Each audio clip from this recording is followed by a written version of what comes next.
Alright, you guys, UFC 314 is going down this weekend in Miami, Florida. This is the big one, alright? Is Volkanovski going to get knocked out? Is he going to get snuffed and absolutely sparked? Or is he going to rise to the occasion and beat up a prospect who he arguably shouldn't even beat at close to 40 over 35, you know? Diego Lopes is white hot. We'll see how this one goes. I'm very excited. We're going to break down all the picks. I was looking at all these fights and I was like, holy crap. I don't even need to bust out Fight Pass for a lot of these because I know who all these people are. This is one of the more recognizable cards that we have where it's up and down the card. These are at least one of the two fighters in each matchup. If not both of them, you're going to know who they are and be pretty familiar with what they do. So we're going to get right into it. The first fight is going to be Nora Cornolle versus Hailey Cowan. Nora Cornolle, we just watched her get beat up by Jacqueline Cavalcanti, female Brian Battle from Portugal. Not really that big of a deal, honestly. I would say that this fight with her was a pretty poor showing on her part, but I mean, it's WMMA, you know? We just watch girls with 6-6 records and 15-9 records just fight, bro. 15-10 records. So I mean, whatever. Nora Cornolle, out of all of the different grappler striker hybrids in women's bantamweight, she's not horrible. She's not Norma Dumont. And she's most certainly not Jacqueline Cavalcanti or someone who's from her pedigree. But I mean, she's got some wins on her too, though. I think that she beat up, let's see. She beat up Jocelyn Edwards. Jocelyn Edwards, that's a good fighter. And we know that Jocelyn Edwards is a good fighter because she's won a lot of fights. Lately, she's been maybe dropping a couple, but I mean, she's been around. She's down to scrap. She's a very physically imposing woman. Nora Cornolle used grappling to neutralize Jocelyn Edwards. It was a good win. She lost to Jacqueline Cavalcanti, but, you know, it might be her time right now. We might be, talking about a future champion, so whatever. Hailey Cowan, the thing that immediately jumps out to me was her fight with Jamie Lynn Horth. Jamie Lynn Horth is a big woman. And she just muscled Cowan, honestly. Cowan just looked like a little baby in there playing with her mom. I mean, we got some pretty even stats on both sides, but I think that the grappling on the side of Nora Cornolle is going to be the great equalizer, as it usually is in these fights. She's going to take home a decision, if not a TKO victory. Honestly, bro, women's fights, bro, if you were to say round one knockout for Nora Cornolle or even Hailey Cowan, bro, nobody call you stupid. Because right now, WMMA, those guys, they've been fighting really well, to be honest. I know I've been hating on them, but, on and off, they'll have really good performances, these women fighters. So, hopefully Nora Cornolle puts on for France. The last time that we saw her fight was over there. She lost, but I think that she'll bounce back in this one. The next fight that we're going to talk about is Tresean Gore versus Marco Tulio. Marco Tulio is a very interesting prospect to me from middleweight. He is a shoot-a-box middleweight, which is, unheard of, honestly. I hadn't heard of it since Anderson Silva and, Shogun Rua and stuff. I mean, we got Tresean Gore, though. He came out fighting Brian Battle off of the Contender Series. I think it was Josh Fremd. Yeah, it was a standing guillotine, and he ripped his spine out like Sub-Zero. Was crazy. He's honestly been on a little streak. Cody Brundage beat Tresean Gore, which is that might be a skill ceiling, but it's kind of hard to calculate how good Cody Brundage is, because sometimes he'll get dominated, and other times, you know, he'll be competitive with Bo Nickel, who's supposed to steamroll him. So, I mean, the bottom line is, this guy is a middleweight. He fought Ihor Peteria, and it's very easy to knock out Ihor Peteria because he's a cursed fighter, bro. He's a cursed fighter for the fact that he emoted it on Shogun Rua, who I was just talking about. And he's doomed now. He's never gonna win another fight in his career. He shouldn't have done that. All he had to do was just be respectful in that win. God literally saw that and was all right, you like to celebrate on down opponents, these 40-year-old men who you're knocking out? All right, well, that's the last celebration you're getting, so make it a good one, all right? He drew a sword or something stupid like that. It was some Mateus Nicolau esque celebration. That celly was weak, bro. And it was over our boy, so forget Ihor Peteria. I'm glad that Marco Tulio packed him out. He's probably going to do the same thing to Tresean Gore. Unless he gets wrestled, dude. Which, I mean, that's a very high possibility, honestly, is that he just gets wrestled. Because I don't really have much footage on Marco Tulio's grappling. I mean, he's Brazilian. But that's usually not enough for, other guys. Maybe in WMMA, if you're Brazilian, you're just kind of a better grappler by default. But, and, in this weight class, dude, a lot of these guys, if they can't do anything, a lot of them can at least grapple, dude. And Tresean Gore has demonstrated that he has a pretty decent submission bag on him. And also that he can wrestle, the lights out, low-key. So, I don't know. This is a pick'em. But I'm going to pick Marco Tulio because I like his hype. I like his striking. I think that he's good for the division. But, I mean, if he does lose to Tresean Gore, maybe consider dropping a weight class. I don't know. But I'm going to pick him anyways because he has really fast hands. They're sharp. He's dangerous. So Marco Tulio is going to be the pick there. Oh, we're going to call a round 1 KO over Tresean Gore. So we're going to move on. Sumudaerji versus Mitch Raposo. Mitch Raposo, he's got a loss to Andre Lima. And this isn't the guy who bit him. This isn't the guy who bit him. That's Severino. But that was his bounce back fight, Andre Lima against Mitch Raposo. It was a split decision. I guess he fought maybe at a decent level, honestly. Sumudaerji, yeah, this is the guy who had the death match with Matt Schnell, bro. So, I mean, he's a very beatable fighter. I think we just saw Tim Elliott has a win on this guy, so... Mitch Raposo, he's new blood, 9-2. His only loss is coming to another surging prospect. Sumudaerji has a WMMA record, so... I think that Mitch Raposo will bounce back and win this one. It'll be a decision. Don't expect too much from it. But moving up, we have Sedriques Dumas versus Michal Oleksiejczuk. Fun fight. Fun fight. I think that we lost the last Sedriques Dumas fight to something. Somebody pulled out. But we have a new matchup now, and that's honestly very exciting for us. So, here, let me stretch this out. Alright, cool. So, I'm still learning how to use this, guys. Please bear with me. So yeah, we have a new matchup for Sedriques Dumas. This is a very winnable matchup for him. Michal Oleksiejczuk, he's weak to the body. He doesn't really have that good of a chin. Sedriques Dumas seems like a fighter who's working very hard, honestly, behind the scenes. And all the videos, he was there training at the UFC PI whenever Alex Pereira threw the gloves at Jamal Hill.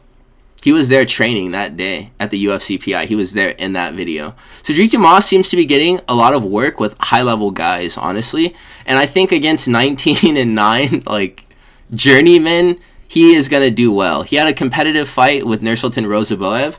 And if the ref caught those eye pokes in that fight, it would have been a different one, honestly. I think that they should have given him more time to, like, recover. Because literally, the TKO was set up by an eye poke. He didn't even really get dropped. He just fell after he got eye poked. So, I mean... I'm not sure if I'm going to count that one. Sedriques Dumas, let's see. His last fight was a win. It was against who? It was against Dennis Tululin. I think I actually do remember that fight. He's like a decent striker. I feel like, by and large, he beat Ottoman Zaitar. He's okay. He's alright. Like, Michal Oleksiejczuk he's like the second fight in career mode, honestly. Like, in the career mode, you have the tutorial, and then, like, the second fight. And, like, this is Michal Oleksiejczuk, so Sedriques Dumas is going to knock him out in the first round. They're trying to produce finishes. I respect it a lot, honestly. We got Darren Elkins versus Julian Erosa. Any fight with Darren Elkins in it is a banger. Julian Erosa, I think he just recently got dominated by someone.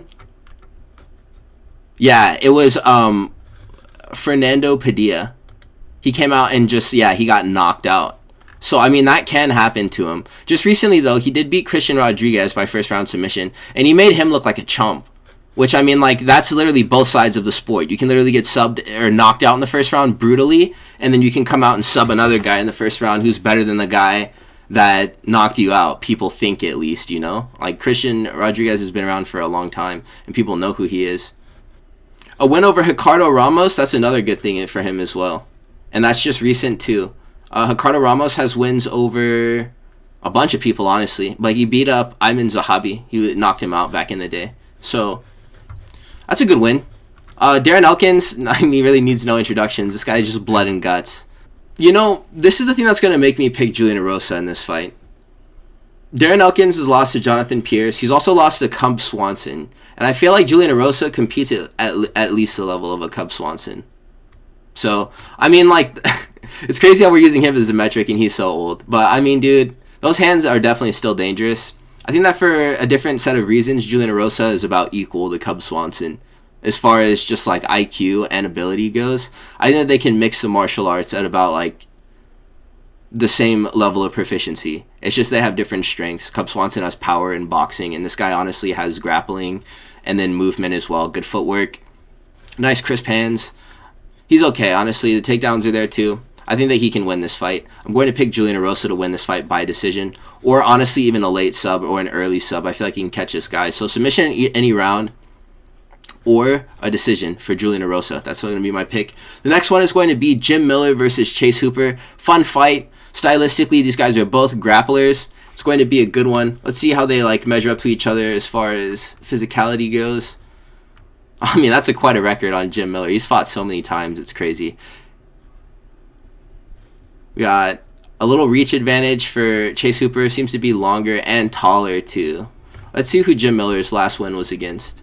It was against Damon Jackson, and then he got beat up by Bobby Green before that. Chase Hooper has been on a nice little streak, though. I think he's got wins over Vyashev Borslev, just beat up Clay Guida, Jordan Levitt. These were just, like, they're all submissions. He's finishing all these fights. So, I mean, I don't know. This is weird. This is a good test for Jim Miller, like, for himself. I mean, if I was him, I wouldn't be taking these fights. But, I mean, this is good, like the potential to be a very high-level jiu-jitsu match where someone actually does get subbed. I think in the event where that does happen, I'm going to give the advantage to the younger and fresher fighter. Chase Hooper, that's some really wicked grappling on that guy. And he's demonstrating that his boxing is getting better, too. I think in that Borshev fight, he had actually dropped Borshev with his hands. So I'm going to mention that. I'm going to pick Chase Hooper to win this fight by decision. The crafty vet will probably make it to the last bell.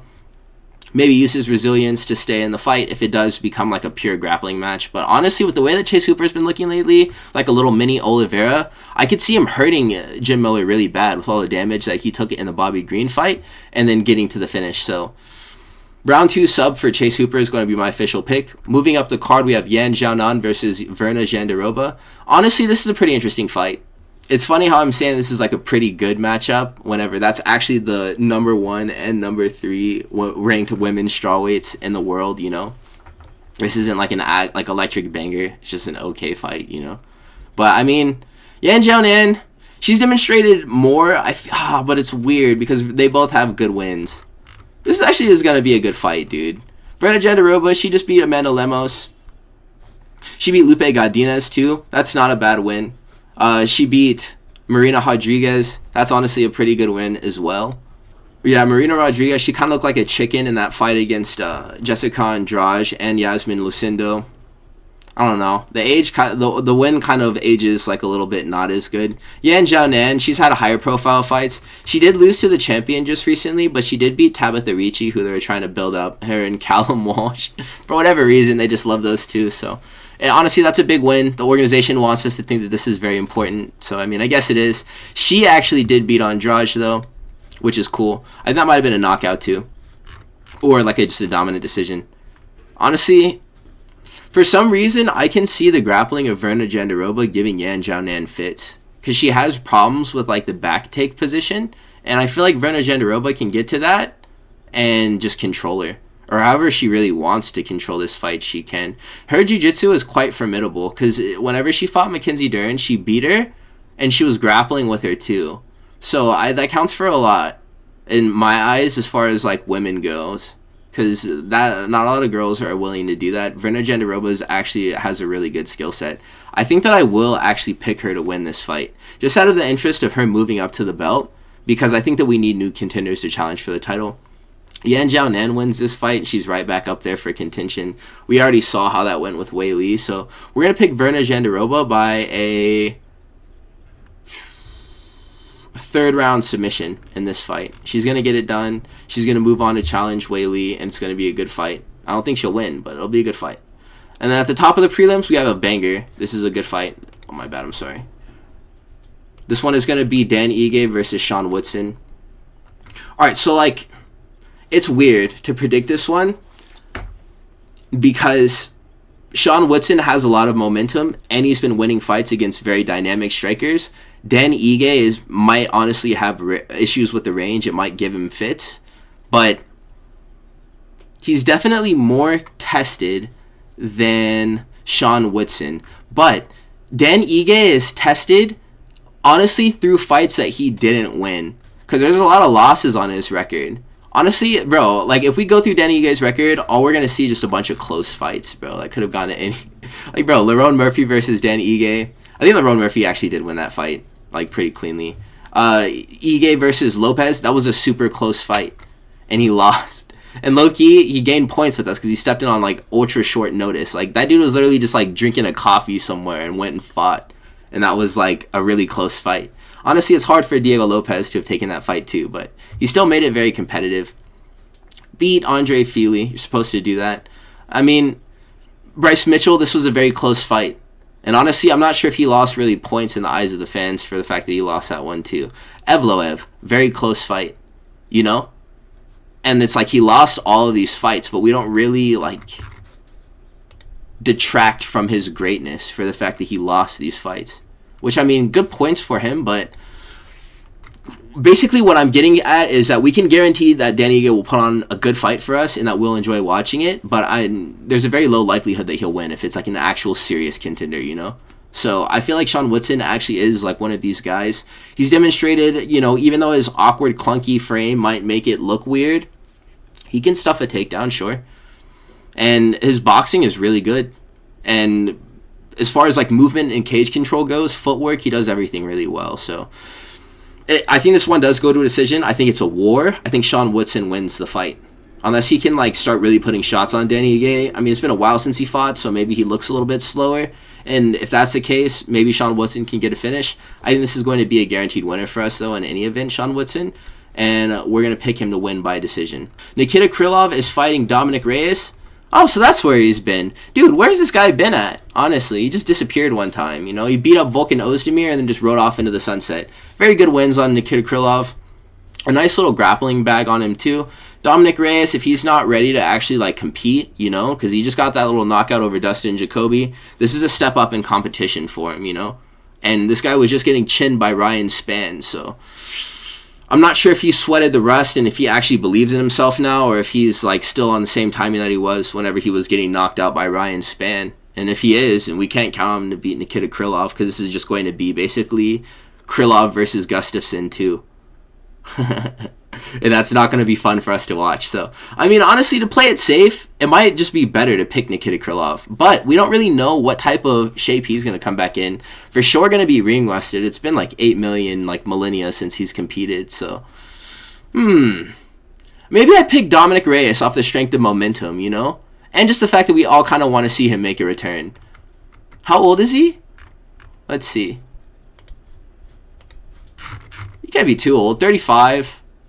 And Nikita Krylov definitely has some years on him. So, I mean, let's see him try to make another run. We're going to back Dominick Reyes to win this fight by a second round knockout, you know? Maybe he is the guy that I'm telling you that he is right now. And now he's going to do that. Maybe none of these fights go to decision. We'd love it, right? So that's what I'm going to root for. The next fight is going to be Yair Rodriguez versus Patricio Pitbull. We're going to watch Patricio Pitbull, who's like a long-reigning Bellator champion and also just fighter who's been in the mix over there for a long time, fight Yair Rodriguez, who's like a featherweight paper champion. Patricio Pitbull, he definitely has a skill set to dismantle Yair Rodriguez. If he can put some clean shots on him, he can set up the grappling super easy. And Yair Rodriguez has demonstrated that it's really not hard to, you know, like get him down on the floor and like control him, you know, as other people have done once he's been hurt, you know. It's probably not going to be much different from other fighters, but Yair Rodriguez is a pure striker. He doesn't really look like he has much of an idea of what he's doing on the ground.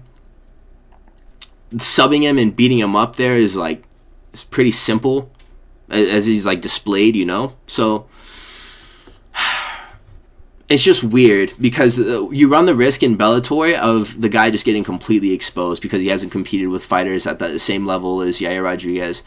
I mean, dude, AJ McKee probably isn't as good of a striker as Yair Rodriguez is. And, like, he had some really close fights with that guy. I think they had their trilogy in Bellator. So, I mean, it's weird. It's weird.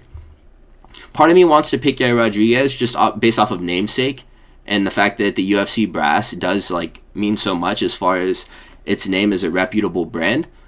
But Patricio Pitbull definitely, I think, has a better skill set than Yair Rodriguez. I can see him winning a decision in this fight, or even scoring a late round submission.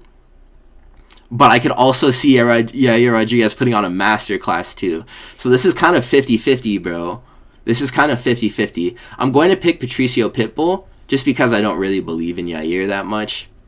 And he's held on to this ranking for so long for what seems like no reason, to be honest. So it'll be nice to watch him compete, but I'm not really expecting too much out of him. I think Patricio Pitbull is going to give him all he can handle. So that's going to be my pick. Patricio by decision or round 2 or 3 sub. It's going to be like in the later rounds. I think round 1 will just be a filler, and it'll dictate how the rest of the fight goes. But I'm not really saying much. That's usually how it is. The next one is going to be Bryce Mitchell versus Gene Silva. And this is like, I'm not going to go as far as to say that this is a people's main event for like the fact that we have these fights up the card, but this is a very solid one, honestly, and we've been waiting on this for a minute. Bryce Mitchell has a personal vendetta against Gene Silva just for the fact that Gene Silva calls himself Lord on Instagram, and Bryce Mitchell doesn't take too kindly like to that. Granted, he's such like a devoted Christian, so it'll be funny to see what type of motivation he comes out with. Gene Silva does have the power to produce another Josh Emmett-esque knockout over Bryce Mitchell if he doesn't come correct. A lot of people are favoring that to happen.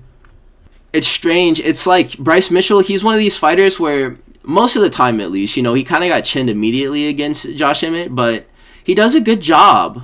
And the losses that he's taken, the one that jumps out at me immediately is the Ilia Topuria loss, because he was actually doing okay in that fight, and then he lost. I mean, dude, this guy really only has 2 losses on his record. To Josh Emmett, which, like, he just got caught, and then to literally, like, the champion of the division. And for what it's worth, he was really doing, like, okay in that fight before he got subbed. But, I mean, it just happens, dude, so I don't know. Gene Silva is all the hype behind him. I kind of want to see a fraud checking, bro, to be honest. Because, I mean, I'm a religious man myself, and I don't really like the fact that Gene Silva calls himself Lord either, to be honest. So, Bryce Mitchell, let's see you do this. Let's see you do it. Honestly, I want to see Bryce Mitchell twist this guy into a pretzel. And do I think it's going to happen? No. But I'm still going to side with Bryce Mitchell, bro, to be honest. Just because I think he's fighting for something larger than himself. And I subscribe to it. And I think that he's going to win this fight by submission in the second round. Third round. I think that Bryce Mitchell is going to win this fight by submission in the third round, bro. He's going to tire out Gene Silva, and then he's going to make him tap, bro. Nobody's tested the grappling yet. We got to see what this guy is like as a wrestler. I think that Bryce Mitchell, if he doesn't just get caught immediately, if his chin didn't just get fried, no, he just fought Kron Gracie. So, I mean, but it's Kron Gracie, you know? So, I mean, it's really not like his chin has been tested again. So we'll see how he can take a punch now, but I really don't think that Gene Silva will be able to knock out Bryce Mitchell before he can implement some type of wrestling. I think it will matter. I think he will sub Gene Silva in the second or third round. So that's what I'm going to go with. Very high-octane matchup. These guys don't like each other. It's going to be a good fight. The next one is going to be Michael Chandler versus Paddy Pimblett. And dude, honestly, Paddy Pimblett wins this fight, bro.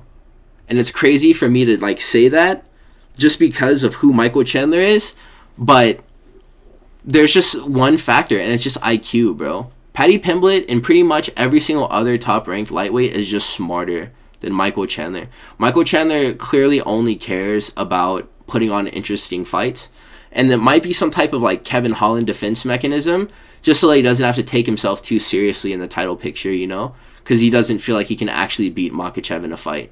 So he's like, okay, maybe if I just go and act stupid against Gaethje, people will still like me. And he's a bastard because it actually does work, bro. I still actually do like him. And I want to pick him, but I just don't think that he's smart enough to get this done, bro.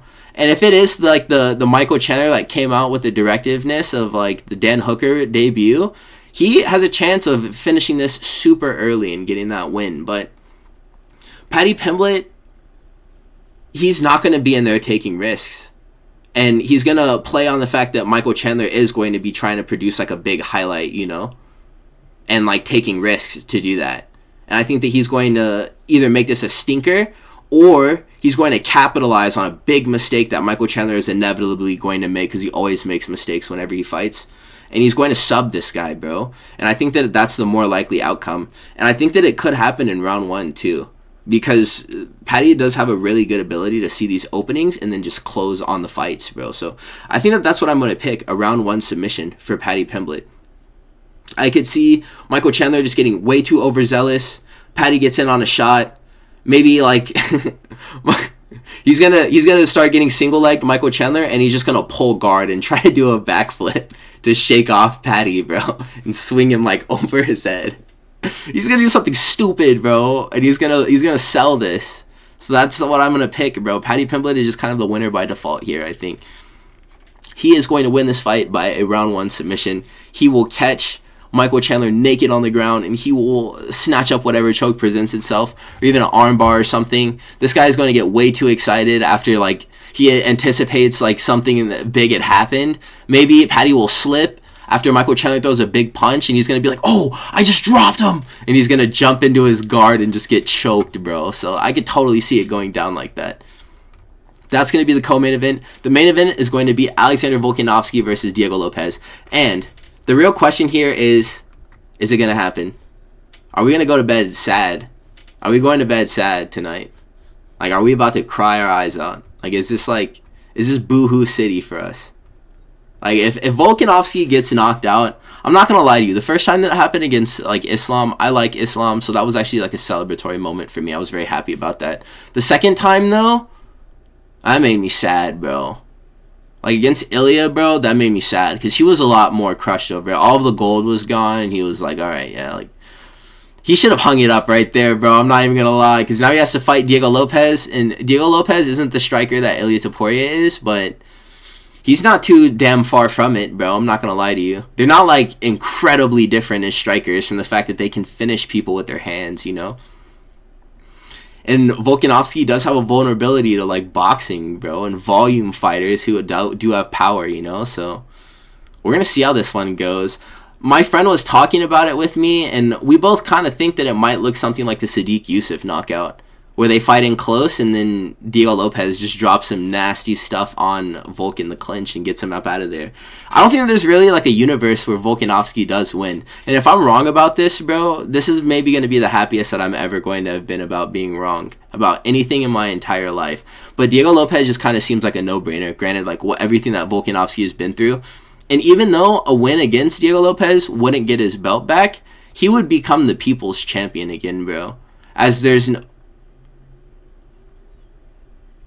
I just realized that Ilia Topuria vacated, bro. So, I mean, like, it'd be a Mickey Mouse title, but, like, dude, he would definitely be recognized as the featherweight champion of the world again. This is for the belt. So, I mean, this is going to make a lot of people happy if Volk does somehow manage to pull this off. And I'm not going to root for it just because I don't think that it makes sense with, like, all the momentum that Diego Lopes has behind him. But if you do want to see Volkanovski win this fight, and he does, I'm excited for you, dude. Because that's a big deal. Like, these types of things don't really happen. So, we'll see it. But, I mean, this guy really does have his work cut out for him. And Diego Lopes is no, like, tough out. And Alexander Volkanovski is no spring chicken either, bro. He's getting up there in age. He might be a lot slower. He may be weaker in positions where he looked a lot more dominant and strong. We'll see what type of shape that he comes out in. I just think there really isn't a universe where Diego Lopes loses this fight, bro, unless, like, somebody throws a banana peel into the octagon from the crowd. And now that I picked him, he's totally going to get knocked out by Volk. But yeah, those are going to be my selections for this card. Very good card, like, amazing card. Hopefully it delivers on all levels. Everyone would be so happy if 314 was the best card of the year, because it looks like it can be. It has all the potential. So, hopefully we're not going to sleep crying on Saturday this week, you guys. Hopefully we get to go to bed with a nice big smile on our faces and celebrate the fact that Volkanovski is the 145 champ and didn't get brutally knocked out by Diego Lopes.